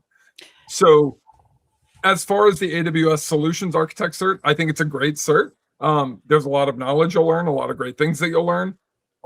I always say, make the company pay for your cert and just try to find an opportunity by building relationships. Don't get a cert unless you're really passionate about it. What are Hey, your thoughts, Jessica? I saw you get really. I have a question for you, Robert. I have something else I want to know.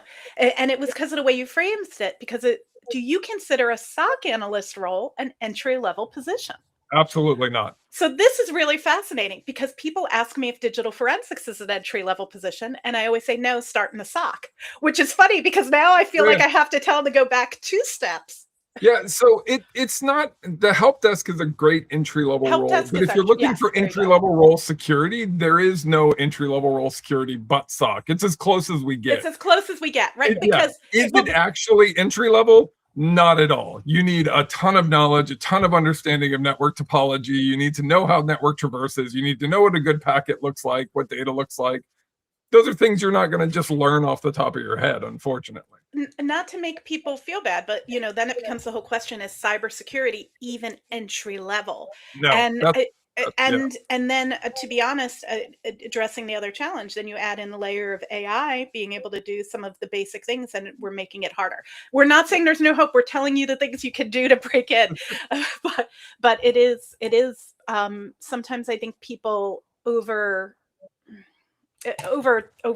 that this is like entry level. Your relationships will get you a job. Your resume, your certs will not. This market is no longer about how smart you are. It's about who you know and what opportunities, because there are so many people unemployed. There are people with my level of skill and 20 years of experience who would be happy to take that SOC job because they literally have no money coming in. 100%. So let's do that. And Lazaro Rivera, I see your question. We will get to it. Everybody, we'll get to your questions, but this question is like a natural segue. Icklewick, I like that name. Icklewick says they're slowly putting out content, building personal brand, getting your name out there more than just posting tutorials or try hack me rooms. Jessica, we talked about this on Tuesday for a hot minute. I'm a huge advocate right now. Like I've been preaching about the value of personal branding and the necessity of it. It's difficult for some people because they think they have to like boil the ocean in order to achieve it. Can you talk about building personal branding and how people can kind of do the thing that Robert just said, like stand out in a sea of sameness? So first off, you're spot on, Icklewick, in the fact, and I hope I pronounced that the way you like it, that building a personal brand is more important than just feeding content out. And the way that you build a brand is you stay consistent in one area. You become the niche go-to person for that thing. So you pick a thing and you go deep in that thing. You can be wide generally. And actually, I've had some people get upset with me for this because they think it narrows their job opportunities. Pick something where you're seeing openings. It doesn't narrow because all you're demonstrating is that you can get deep in something. When someone interviews you, they don't necessarily expect you to know their niche thing they're hiring for. They expect you to be able to learn and do things on your own. And again, everything we're doing, hopefully in cybersecurity, isn't rote. It's something that hasn't been done before, right? We're constantly seeing new attack vectors, new defense mechanisms, new technologies, and that's what we have to deal with. So what I'm looking for when I hire, for example, is somebody who has that ability to dig deep and understand something. And you demonstrate that by doing a passion area and picking one area and talking about that and branding it. Consistency is what pays. If you are a coder, write scripts, share it, get your tool out there. If you are a writer, write. If you are a teacher, teach. Do it in the way that you can share best too. So you have to know a little bit about yourself. Am I somebody who does good on video? Am I somebody who does good in writing? Am I somebody who can do a good voiceover? Am I somebody who does good video editing? Know yourself and your ability to portray content. Pick that one niche and go. Don't try to do it all. Like if you try to do every single mode, you're not going to be consistent. You're going to burn out. It'll be too much. Pick one lane of technical topic and one lane of delivery. Robert, Lazaro Rivera's got a question here. Lazaro is, just so you guys know, in case you didn't, he's been a long time Simply Cyber community member, came in wanting to break into cyber, broke in as a SOC analyst, and we've been kind of monitoring his career over the last couple of years. He's one of my favorite like case studies. So Lazaro, thanks for sharing this question. He's looking to take the next step. There's an empty spot for threat hunting on his team and he wants it. How does he differentiate himself? Give him the secret sauce, Robert. Yeah. Threat hunting is all about finding needles in a haystack and kind of never, like, just being able to identify anomalies. But when you're looking to get on a threat hunting team, it's all about, like, do they want to hang with you? Your technical knowledge is important, but threat hunters, red teamers, we're very specific about who we want on our teams because we're going to be in the trenches with you. Same with incident responders. Like, we're going to spend hours in the trenches with you. We want to make sure that we can kind of hang. So really, I would go, if you don't know the threat hunt team, go introduce yourself. Talk about your passion for cyber, your passion for technology, and share that exact excitement that you were talking about. Hey, I saw this opportunity. I love threat hunting. I love this. What are some things that I could do to better prepare myself for this opportunity? I will tell you right now, they'll love that, and they'll give you a ton of stuff. And if you do what they tell them, because that is the biggest thing, and Jessica, I guarantee, can tell you the exact same thing. We give advice all day, and maybe less than 10% of people, maybe 5%, actually take advice, demonstrably change, and actually make an effort. And when we do, we will do everything to make you successful. Yes. We will burn mountains to get you an interview because you actually took advice and listened. I joked with one of my mentees. He's starting to mentor people, and he's like, how do you deal with this? I've talked to 20 people and nobody's doing anything I told them. They're not engaging. They're not putting stuff out there. And I said, because the 1% that you reach is what you do it for. Like, that's what it's all about. Like, you get that one person and you're like, yes. Go ahead, Jessica. Yeah. No, I think you're spot on. So I have a lot of mentees too, but I will tell you, I give we come up with in our mentorship sections, right? Like, specific actionable things to do. And if people aren't doing them and aren't meeting them, I'm not going to continue to meet with them, right? Like, it's a lot of my time that I give. And so you wind up giving your time to the people who are willing to do those steps. But I start off with the same things. I've got actually my mentorship process I've been doing it over so many years that it's very, very, very specific and very, very routine. And we have a way of doing our check-ins and establishing goals and establishing the action items to meet those goals. And if people don't want to do them, right? Like, if you can't do them because something came out, great, let's postpone our meeting. But if you're not going to do them, it's been great working with you and I wish you the best of luck. But the people who do it, I will go to the ends of the earth. I will make phone calls on their behalf. I'll reach out to directors that come out. I will do what needs to be done to help them. But to be honest, those introductions mean a lot, but you have to do it for yourself too. Like, if you can get out there and be sharing knowledge, people are going to start to see that. You need to be putting content out. You need to be connecting with people. And, there's an easy hack to this. You've got 3 people up here who have tremendous networks in there, like LinkedIn. You need to have a good LinkedIn. That's where you get vibe checked. You get vibe checked on your LinkedIn. So you need to be putting content out there, even if it's reposting with context. Do not just hit repost. Repost with context. Say why you're sharing what you share, or you share things you find. But in your niche area, become the go-to person for that. But here's the hack. You go to our networks, find the people we're connected with, connect with all of us, then look at our connections and connect with those people who do the things you want to do. Don't just do this broadly. All 3 of us are in different subspecialties. Pick the things and the people who you want to connect with there, and then start building that network that way. And then those people will start to see the things that you share. And you need your stuff not to just be out there. You need it to be seen. And if it's seen, if you connect with me and I see you're sharing things that are digital forensic related and interesting, I'm going to start resharing those. And other people will as well. And when people see me reshare something, and so you get this snowball effect, and that's how you get known, and that's how you build that brand. And be consistent. I see a lot of, so, like, to their point, like, I see a lot of people who listen and then do nothing, right? It takes effort and execution's hard. But then I see people that get past that step and they'll like, and they'll do something for like 2 days and then they fall off. Like, you have to make the commitment and be consistent, even when it sucks, even when you don't want to do it. You've got to do it. Make it habit, make it routine, because it'll get easier, and then you'll establish consistency and people will see you, and then it'll be like, oh, okay, like, I see Robert, like, I know what this content's going to be about, right? I see Jessica, I know what it's going to be about. Jessica, I've got a really specific technical question for you here. This is coming from it's coming from a listener. How do you approach forensic analysis on a server or systems that are running Pan OS, which is the Palo Alto OS, that has very limited documentation? And you can answer specifically to Pan OS, but I'm sure you deal with a lot of technologies that don't have So documentation. So you have two options. Number one is to, if it's a system that you can procure, develop your, build up your own and then test on that, that is the number one choice. But obviously, due to cost and sometimes like physical limitations, I'm not going to go get a MRI machine to test on, right? Sometimes you can't do that. So then what you really need to do is reach out to your network and find out who has done exams on that and really work through that. And, I'm on listservs related to my industry, right? I'm on the HTCIA listserv, the IASIS listserv. So when it's something very niche that I can't technically get my hands on, this happens a lot of times with skimmers in my industry, right?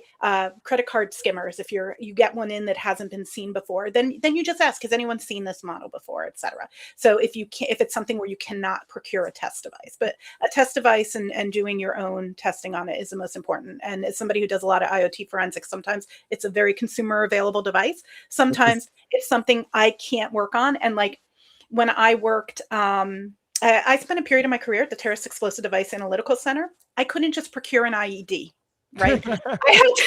So in those times, Your Amazon shopping cart. Right. So sometimes you actually have to start looking at the functionality and start digging into code. So your mileage is going to vary, but if it's something where you can create a test environment, create a test environment.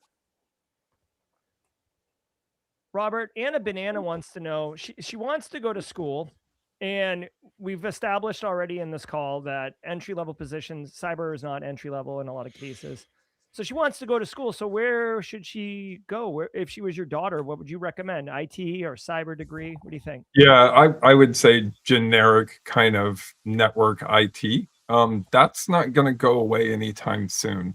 And understanding the core fundamentals will teach you more than a cyber degree. And I know there's a lot of people who are like, that's crap. But telling you right now, I talk to mentees all day who have a master's, bachelor's in cyber, and they don't know anything about basic troubleshooting. So learning those basic skills, understanding how network traffic flows, those are going to be critical for everything you do in cyber, whether you're working at a SOC, even if you're doing some deeper stuff where you're looking at logs, you're looking at network traffic, you're looking at web traffic.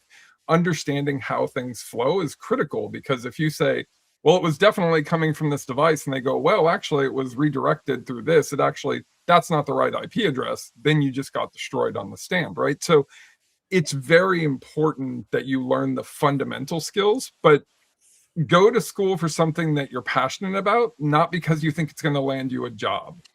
I don't see education as the roadblock it once was within technology. The roadblock now is basically, do you know somebody and are you actively social? And I have autism and ADHD. I am an introvert by nature, and you see me up here, you see me on huge stages.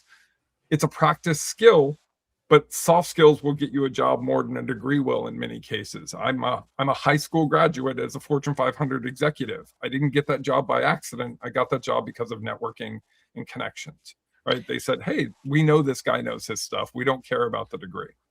And I'll echo there that I believe as well, engineering degrees, networking degrees, IT degrees are the good fundamentals. And then layer on top of that later in your career, if you need it for the stepping stone, that master's in something like digital forensics, cybersecurity. Make your work pay for it. You need to understand, you need to know normal, right? And if you don't learn those fundamentals, you won't know normal, to piggyback off of what you were saying, Robert. Yeah, for sure. If you spend your whole career looking at things that are already broken and kind of analyzing systems, you're never going to be able to know what normal's supposed to look like. So you're not going to be able to find anomalies for a hunt job. You're not going to be able to find anomalies for defer. A lot of what Jessica does is she sees patterns. She sees things. She knows what normal looks like as if it's a fingerprint, right? She knows exactly what it looks like. And then she will go, that seems off. Mm-hmm. And then she'll go dig in. That's exactly how all of us who do any forensics, we go, hang on, that doesn't make sense. Let's dig a little deeper. one other element I'd like to add to Anna Banana and anyone who's here, because it's a different dimension to this, but I think it's incredibly valuable. It's one that I did not know when I was going through my bachelor's, and I was a knucklehead, and it would have benefited me extremely. Anna, make sure whatever degree you go through, computer science, electrical engineering, whatever it is, it doesn't matter. Make sure that you're actively engaging with your professors and with other students that appear to be taking it seriously. This is an easy on-ramp to a professional network, because guess what? Those professors, they probably speak at conferences. They probably get touched by private sector for guidance and stuff. If you're kicking butt, and the professor knows it. I'm faculty at a Citadel. Like, if a student's kicking butt and I get asked for any interns, they're the ones that I suggest. So take advantage of that. Don't miss that opportunity as a value in addition to the classroom education. Okay. Also a professor. I teach at George Mason University. I've been teaching there for 10 years as an adjunct. And I will 100% tell you, go to office hours. If it is a topic you care about, go to office hours. Because do you know what I usually do? Usually I answer the question about the homework, and then I usually go, are you actually working in the field today? What do you want to do? And I mean, you are going to, and those are the students who I know, those are the students who I remember. And I'm going to tell you, you were spot on about also networking with your classmates who take it seriously, because people who I did my master's with, for example, we are all now at the top level of our profession, you know, because now we're all 15, 20 years into the career field, and we now know all each other. How do you think I'm helping people find roles, right? How do you think I know the people I know? They are people who I came up with. Also, I'm going to tell you the most important thing. Always, always, always be kind to those behind you. Okay. That I cannot tell you how many people who I had as interns 15 years ago are now the lab directors at other labs. And I had great relationships with them when they were learning. And those relationships have served both of us well. Always be kind to the people behind you. You always have something to teach because you're always a day ahead of somebody else, but always do it with kindness. Very great. There's my mom advice right before Mother's Day. Be kind. Thank you. Yeah. So, hey, Robert, Mishik 2512 says they just started a new role, security awareness. Now, Jessica, I don't know if you know this, but we have a special sound effect that is only played when someone announces that they got a new job. I came in like a wrecking ball. So solid. Congratulations on the role. It is hard to talk to OT personnel about cyber. Any advice? If you've worked in OT and you've spoken to a field engineer, you know exactly what this struggle is. I've done this. Yeah. So when I worked at Disney, I went into our OT environment, and man, it was a rough bunch of people. They like the fun stuff. So like, go in there and talk about why it's important. But also kind of sprinkle in like some of the cool things, like, you know, teaching them about security and security basics, and then make it about them. Don't make it about the company. No one cares about your company. Like, I cannot, like, please stop making your security awareness about protecting the company. No, make it about the individual. How would you feel if your account was compromised and every single person on your email Rolodex was emailed a phishing email? How would that work for your career? How would that impact future promotions? How would that impact? There's a lot of downstream effect to that. When I started teaching personal brand damage to executives at Disney, we got a lot more buy-in because it made a lot more sense, because then they truly cared about it. So make it about them. And then also talk about some of the fun stuff and some of the fun breaches and kind of talking about security. And then I'll give you another tip.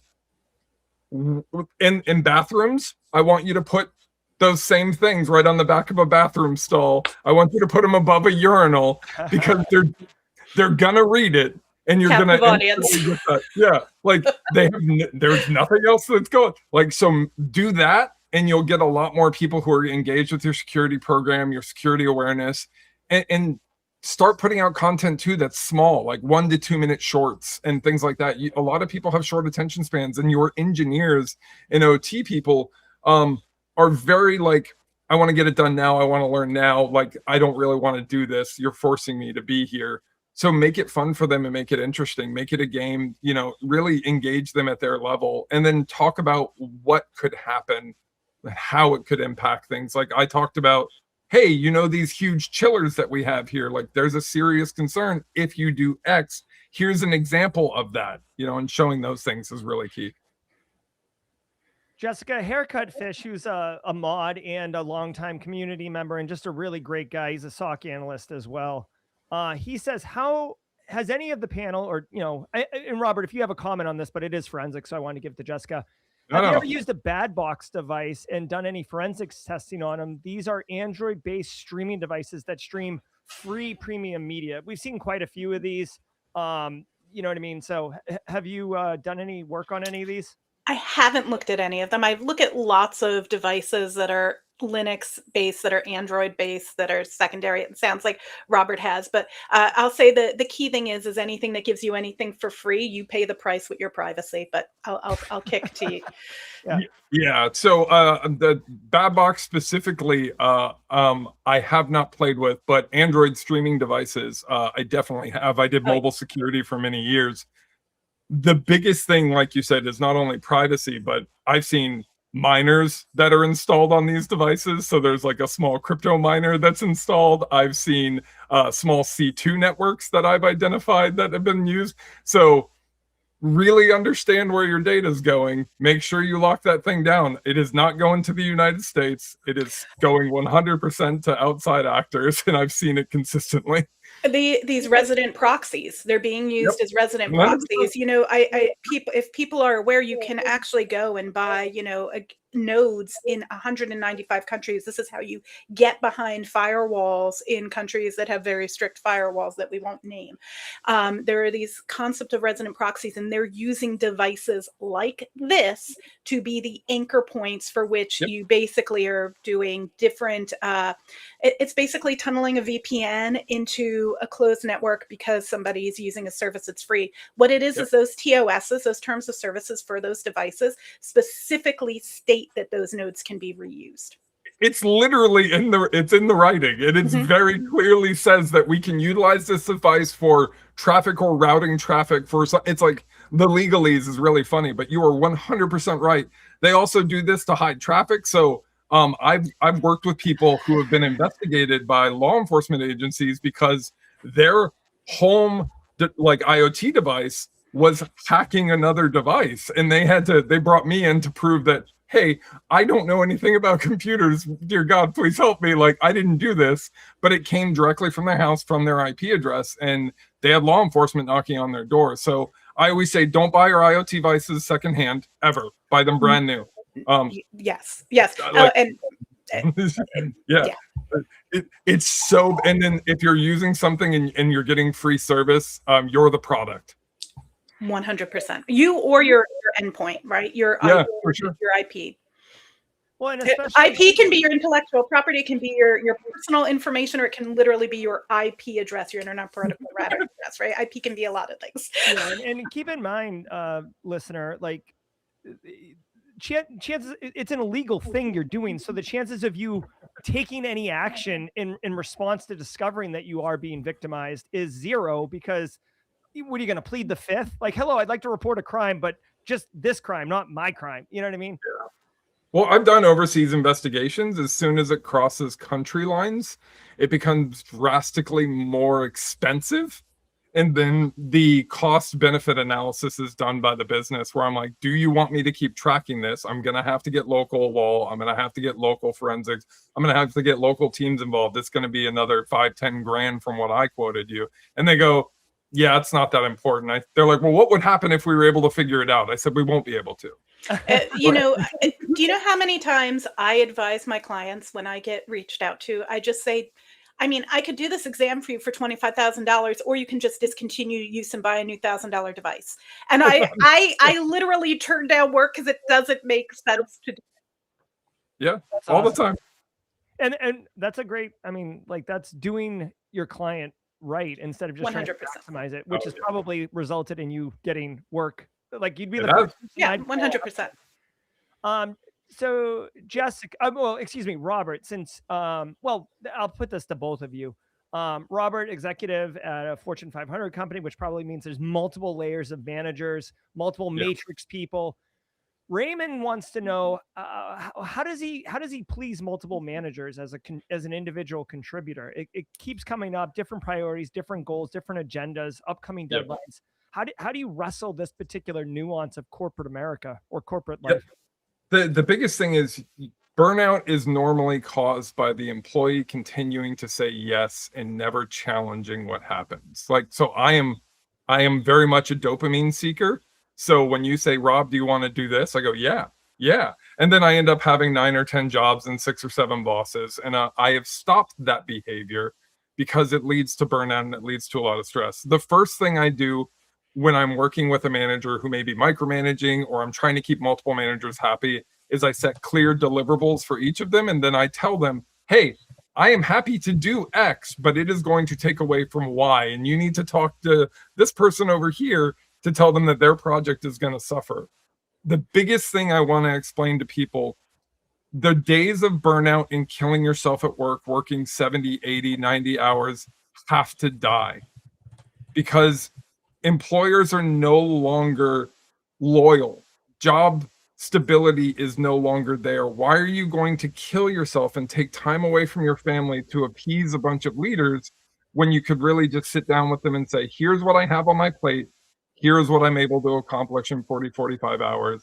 Which one is priority? And you guys kind of fight it out. Because there's so many times I see where people will try to please everyone at the detriment to themselves. And they're like, I'm working 110%. No, you're not. You're at like 30%. You just don't realize how burned out you are. I know you got something, Jessica. What do you got? I do, and maybe I'm going to give a book recommendation here, but not the 4-Hour Workweek, but a different Tim Ferriss book that I can't remember the name of, was this whole book on basically how to say no. Okay. Because it is very hard. The funnest thing is he gave this interview to every single person who's in the book. It's just and he asked them how to say no, but 4 people turned him down for the book. And what he did was he printed their 4 emails that turned him down, because all 4 of those emails did exactly what you needed to do in learning how to turn something down. You thank someone for the opportunity. You say why you think it is a great project. You then, these aren't Tim Ferriss's rules, these are Jessica's rules, but then tell them, unfortunately, right now I have this, and this going on. This is who I would recommend. And thank you again for the opportunity. So you always recommend it to someone else and give them a new option. But you have to learn to say no. Tell them why, but not as an excuse. I think it's a great project. This is what's valuable about it. Unfortunately, I'm not available due to priority X. However, I think this person may be able to assist you with that. And I think they're skilled in this for this reason. Then you become a connector. People love connectors. And even within your big organization, I've worked in big organizations. I've worked in the DoD. I've worked in government orgs. Being able to connect people to the person who actually can help them at that time, you'll gain more respect than even if you were to say yes and do the work, especially if you end up doing it half-fast because you had too much going on.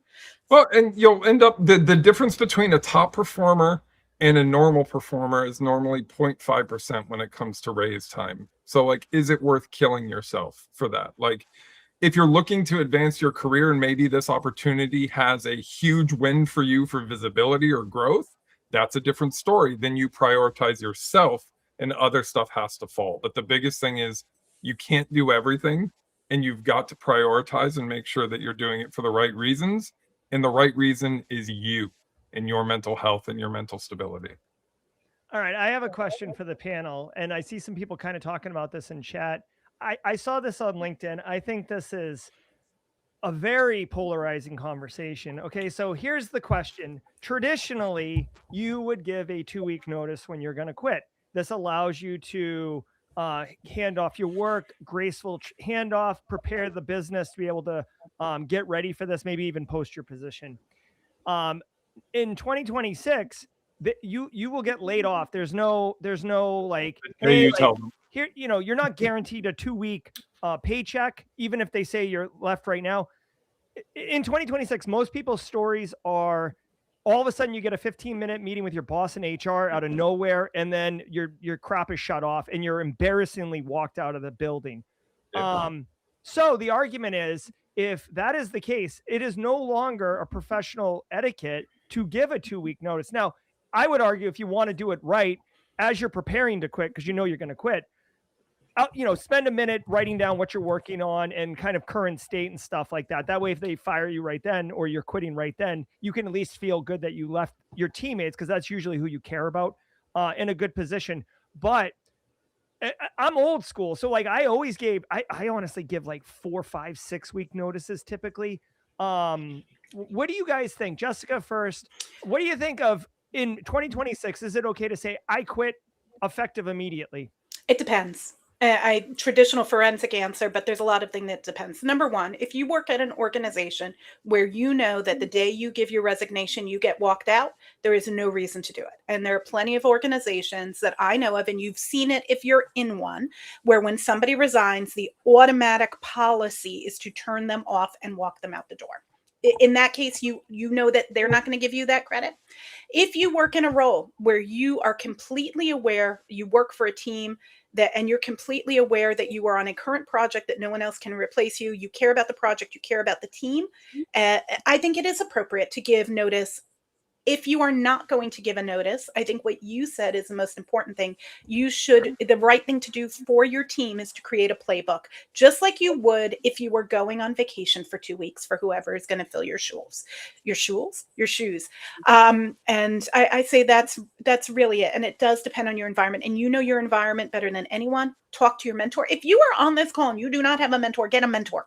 I don't care if they're 2 years ahead of you, 10 years ahead of you, 20 years ahead of you. Go get a mentor, someone who does not work in your organization. You need an external mentor. You have mentors inside your organization who help you navigate the hierarchy, especially in big corporate world. You need a mentor external to your organization. And yeah, so it depends. You know that organization, that environment, it's going to vary. And also if it's going to affect your future career, DFIR is niche. Everybody knows everybody. If you screw somebody, you're good luck finding that next job after the one that you're quitting for. I mean, cyber is the exact same way. Yeah. I can't tell you how many times. I bet you, Jerry, also, like, we get messages like, hey, you know this person? Have you heard about this person? It happens all the time. The way people talk about you when you're not in the room is the difference between getting a promotion, getting a job, than anything else. And that's the reality. Also, if you need a mentor, I mentor for free. Feel free to reach out. I'm happy to help. I'm happy to work with anyone. I will give you time. The more work you put in, the more work I put in. If you put in no work, I give you nothing. So this is the question from Zaga, and this is a perfect segue as we kind of round out the show. Yeah. So Robert does mentoring. Where can he? How does he go from Robert does mentoring to now I'm getting mentored by Robert? What's the SOP here? Yeah, easiest way is just connect with me on LinkedIn. Send me a message. Don't be offended if I send you back a video, because I've already answered this question 100 times. That's why I started recording content. But I am happy to help you through your journey. I work with many people. I talk to them literally every day. I spend time with my mentees. You have direct access to somebody with 20 years of knowledge working at Fortune 500 and Fortune 100s who is willing to work with you and help you in your career. And I've offered this on every Simply Cyber I've ever been on, and I've had 3 people reach out. This goes back to exactly what we were talking about. You are given an opportunity. You have to take the opportunity and run with it. Don't feel like you're wasting my time. Don't feel like you don't know what to ask. Just ask anything. It's okay. Don't be shy. Like, I promise. And I bet you Jessica is very similar. Like, do you, I don't know if you've paid mentoring. And I'm not no, I don't do paid mentoring. I do all my mentorship for free. Awesome. I 100%. It's usually what I do in my evenings on the nights I don't teach. I will tell you that when someone reaches out to me, like you, I do actually send a lot of times videos, actually podcast episodes I've done where I've answered that exact question. Yep. But my big point is always ask a specific question. If you reach out to me and say, can you mentor me? I'm going to be like, what specific questions do you have? You need to come with me with a specific question. I would say to other people to reach out to in the community, look for people who are doing the thing you're interested in doing, who are 1 to 5 steps ahead of you, and find people in those different scopes from that 1 to 5. If you wind up with a network of mentors, even better. Yes, I have a network of mentors. I do too, right? Like, it is critical for just your way of thinking, the way you look at problems. When I'm facing a big problem, I go to my mentors and go, this is my career fork in the road. I need some help kind of navigating. And there's formal and informal mentors. There are people who mentor you who do not even know they're your mentors, and then so there are formal and informal mentors. Both have value. If you are in school, do gain those relationships with professors after you complete their course. Yeah, and don't one other thing that I kind of made the misunderstanding when I was young was thinking that I always thought like mentors had to be like a Jedi Padawan relationship, like long, very serious. And it's not. You could have someone get to a goal, you, like on a very niche thing. You could mentor. You could even have like I'm like Jessica mentors me on business, and then I turn around and mentor her on a training or something. You know what I mean? Like it doesn't have to be like this superior subjective relationship. Yeah, we ask each other questions regularly, and it's great because you're getting that feedback. Yeah. And if Rob thinks I'm not going to pig him after this, he's wrong. Yeah, no, and I do the same thing. I message Jerry all the time, like, "Hey, how did you do this?" Like, how did and he like we bounce off of each other. There's so much that you can learn from others. I learned so much from my mentees that they don't even realize about myself. Because mentoring is the thing that has taught me to grow the most and give me emotional depth, emotional intelligence that I have simply never had before. And it's so invaluable, I think. If you have any sort of knowledge, regardless, just help people when you can help people. That's it, I'm dropping Robert Wetstein. I don't know why I butcher your name. You got it. Robert Wetstein's LinkedIn account. If you're watching on replay or listening on audio only and you can't get to the chat, it is Robert Wetstein, WHETSTINE on LinkedIn. He's got a sick retro wave, synthwave background. He is Bowtie cybersecurity guy. Or Bowtie Security. Is it Bowtie Cybersecurity? Bowtie Security Guy, all one word. Just search on Google, you'll find me. Can I critique your LinkedIn in a positive way? Yeah, of course. So I just want to say, for anyone who's looking at their LinkedIn, I know who Robert is. I see his face. And then you see that banner behind me. It tells me what he does. He's a leader. He's a mentor. He's an innovator in cybersecurity. That's what you need to do. Your banner should tell people subconsciously what you do. Sorry. Yep. It's so critical. So critical. So also people were asking in chat, this is Jessica Hyde's LinkedIn. So Jessica Hyde, she's owner, founder, practitioner over at Hexordia, HEXORDIA. And they've got a ton of like courses and free content and training and resources and everything over there. So go check that out. I linked that in the chat as well. Jessica Hyde, HYDE, if you're listening on audio only. Before we get out of here, I do like always to go around the horn and give y'all an opportunity. Robert, you want to start us off? Anything coming up? Anything? Sure. Yeah, I'll be at Hackspace Con tomorrow supporting my mentee who's doing an awesome talk there. So if you see me around, I've got swag, happy to take photos and stuff. Don't feel awkward, even though I am socially awkward. You don't have to be. And then Bowtie Security Guy on all platforms. So feel free to shoot me a follow, comment. It's really important. I'm trying to help people and reach as many people as possible. All right. So Hackspace Con. And by the way, you can't tell on stream, but Robert's very tall and very identifiable. So you will see him at Hackspace Con. Yeah, I'm 6'7". So I'm very short. I'm 5 foot. Yeah. Jessica, anything coming up you want to share so people can connect? So I'll be at Techno Security doing a bunch of talks there. I have a booth there actually, but even more important for anyone who's looking to get into digital forensic space, one of my favorite events is coming up in July. That's DFRWS, that's Digital Forensics Research Workshop. It's going to be in Arlington, Virginia. And that is where you can meet both practitioners and academics who are doing the coolest research in the field. I'll be doing a hands-on sysdiagnose log workshop there in July.